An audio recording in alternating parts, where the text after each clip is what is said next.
coffee to get me to make complete sentences today. Hey y'all, welcome to the Wildflower Magic YouTube channel. This is Editing Katie. Again, if you saw yesterday's vlog, I did the same thing yesterday where it is like my bedtime and I'm finishing up my edits on today's episode of the vlog, and I realized that there's no intro. However, yesterday's because I forgot to record it. Today, it's because I deleted it, like, permanently from existence on accident. So, hello, welcome. I hope you enjoyed the vlog. This is episode 5 of my Vlogtober series where I'm recording the majority of days in October. I am coming to you from upstate New York where I live with my partner Alan, our 2 large dogs, and our, oh, camera's falling. Whoops. And our 2 cats. Let's see, what are my admin things? The links to all of the patterns, makers, designers, recipes, anything like that that I chat about in today's episode will be in the down bar below. You might have to hit like see more or open or something like that. I have captions on all my videos to make them as accessible as possible. And if you don't like the speed at which I'm going, you can speed me up or slow me down as a feature of YouTube's. Just change the playback speed. I don't change the speed of the vloggy parts that I record, like the knitting and the cooking and all of those things. I leave them as normal speed because that's what I prefer. But if you would like me to knit faster, then just put me on double speed. And otherwise, enjoy the vlog.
Research proposal came back with great feedback, so no revisions needed. That's exciting.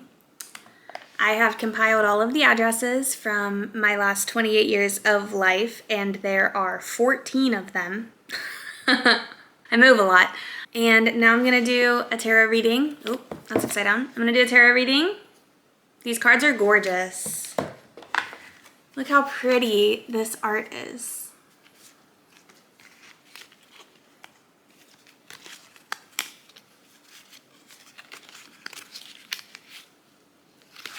Isn't that so pretty?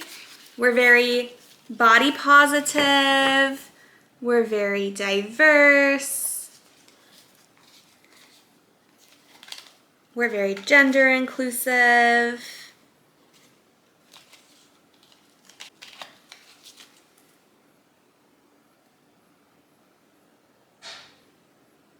They're gorgeous. I love working with this deck. It is the Journey Tarot. It's a deck for personal growth by Cassie Hull, U-H-L. Is it going to focus? There it is. I love this deck so much. This is my most reached for deck. I have several that I really like working with, but this one is definitely my most reached for.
in seeing my tarot spread?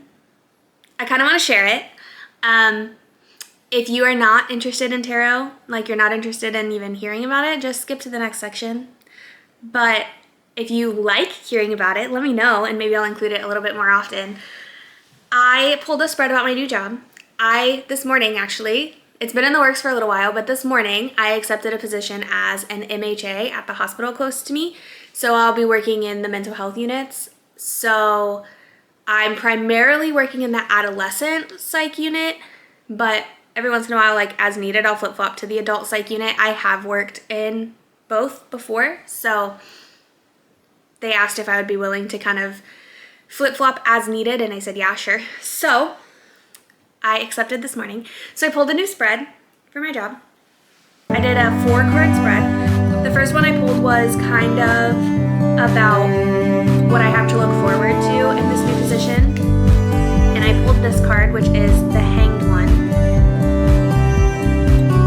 And in this deck, at least, this card is all about kind of shifting your perspective, especially when things go a little bit differently than you had planned. Instead of kind of struggling through it, just try to open your mind a little bit and shift your perspective and try to find something new to learn or to pull into your situation, I guess, kind of to see. The second prompt I did, or the prompt for the second card, was what do I need during this new job to make sure that I stay a whole person and not just an employee, you know? And I pulled the 2 of Cups. 2 usually signifies balance, and cups are about emotions and relationships. So this card is about really finding balance and nurturing your relationships, which is very relevant because I'm working nights. And one of the things I was really concerned about, and one of the things that Alan and I really had to talk a lot about, was how is me working nights going to impact our schedule, like our routine, our rhythm that we have going for our house. Here's the thing. Alan, in the next like 6 weeks or so, is starting rotating shift work. So he's going to be 7 days of day shift and then have like a day off, and then 7 days of swing shift, and then so like that evening time, afternoons to evenings, and then have a couple of days off, and then 7 days of night shift and then have a day off, and then back to days. So his schedule is going to be hectic and all over the place. It really does not matter when I work. It's going to be hard for us to have a good rhythm because his schedule changes every 8 or 9 days. So that definitely was relevant. Like, we had a really long conversation about how we're going to find time for each other and like how we're going to prioritize that. But also, this also can relate to like friendships and family and other really important interpersonal relationships, which is also something that I've been thinking a lot about because I'm going to be up all night and sleeping during the day, and all my friends and family are up all day and sleeping at night. So especially on those nights where I'm not working, or I'm just going to be here by myself, unless Alan is switching his sleep schedule to swings or mids, I'm going to be alone, which is fine. I don't mind being alone, but it's like I'm going to be alone, and also I'm not going to have as much of an opportunity to chit chat with my friends. I am planning on being awake in like the evenings. My goal is to come home and sleep as quickly as I can, so like within the first hour or 2 of being home from my shift, so that I can get up at like dinner time and have dinner with Alan and catch up with my friends and family and stuff. And I can always call my grandma on my way home from work in the mornings because she'll be up and ready to go. So what I need to keep myself a whole person, and like my self-care goal while I transition into this next new role and this new shift, is to focus on nurturing my relationships with my friends and family and with Alan, and not letting those go to the wayside. And then my third prompt for the third card that I pulled was about where this job is going to take me, kind of where does the path forward go after accepting this job. And I pulled the 7 of Pentacles.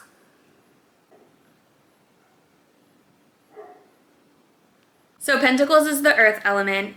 A lot of times that is related to like financial growth or like materialistic things, but it's not always. It can also be like intellectual growth, really just growth in general.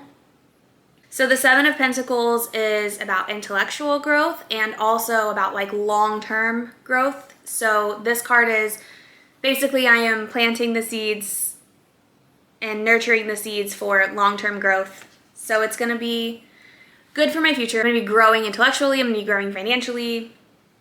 It's going to be good. So long-term growth. And then I pulled a card. So when I put these down, I put this one face down and then I put this one like on top of it.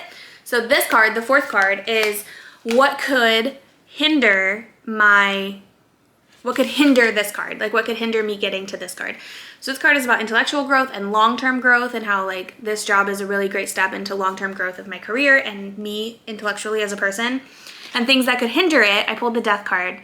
The Death card does not mean dying. It does not mean like literal leave this plane of existence, death.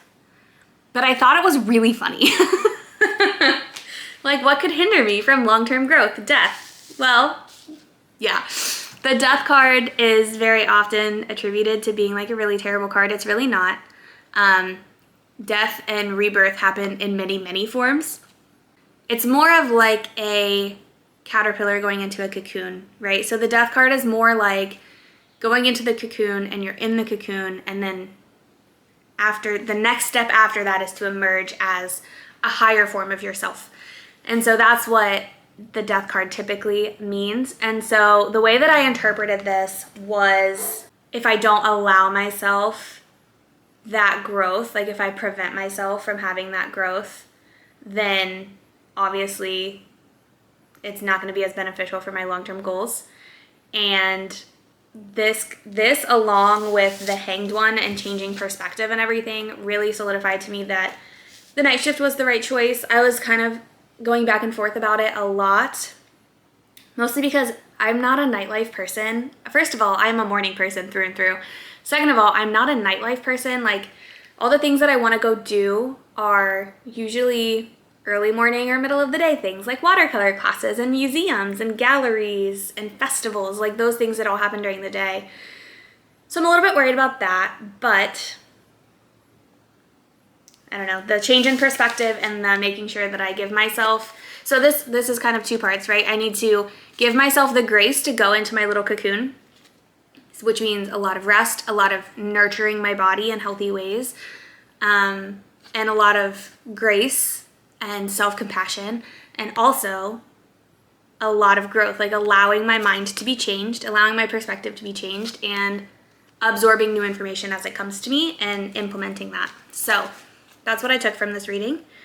I hope you enjoyed my little tarot segment. I am not a professional tarot reader by any means, but I do very much enjoy it, and I find it very meditative. I also really enjoy imagery and symbolism and connecting the dots to things. Like I love all of that. So tarot for me is very relaxing and a very enjoyable part of my day.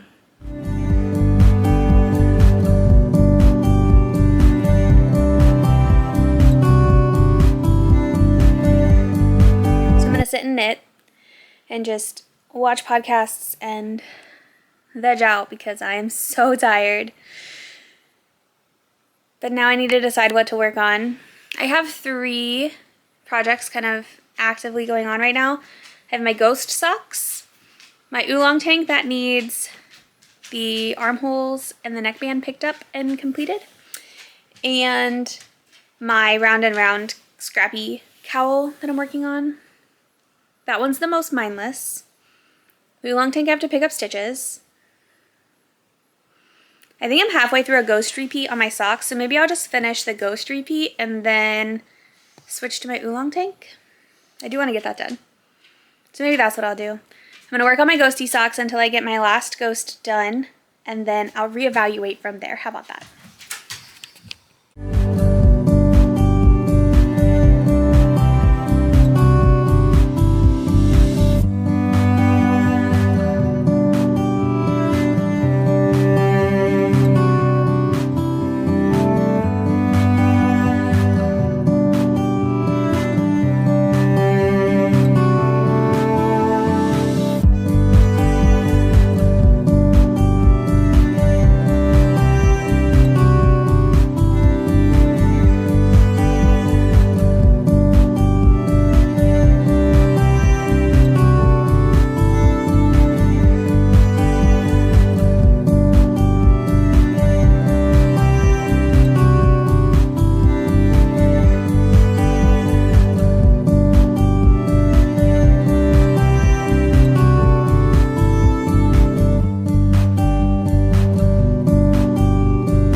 long tank is done.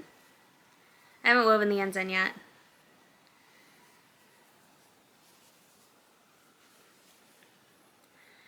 There it is. Oh, it looks so good. You can see me peeking out above it. It looks so good. I used my original Cordsmith. This case is from Victoria Marchant Knits. Her Haberdashery is what she calls it. And then this is the original Cordsmith. So you can see it has 3 prongs here. This is by Autumn from the Size Inclusive Collective. And she has this one, and then she has a mini one. I also have the mini one, but I don't have it on hand. But I used this one because I wanted it to be bigger than the mini one and also a lot stretchier. So I used the original size, and it turned out really great. And it only took me, I'm looking at the podcast that I watched, it only took me about just over 30 minutes to do, maybe 45 minutes to do the whole neckband, including picking up all the stitches. So I picked up all the stitches first, just on my needles, which were right here. Oh, they're right here. I picked up all the stitches first on my needles, and then I put them on the Cordsmith from there, which I had a video clip, so that'll probably be in before this. So you already saw that. So yeah, next we have 2 armholes. They both need ribbing, and then weaving in the ends, and then I think I'll probably just do like a seam block on the I-cord and the ribbing, and then it'll be ready to wear. Oh, so excited. Alan's home.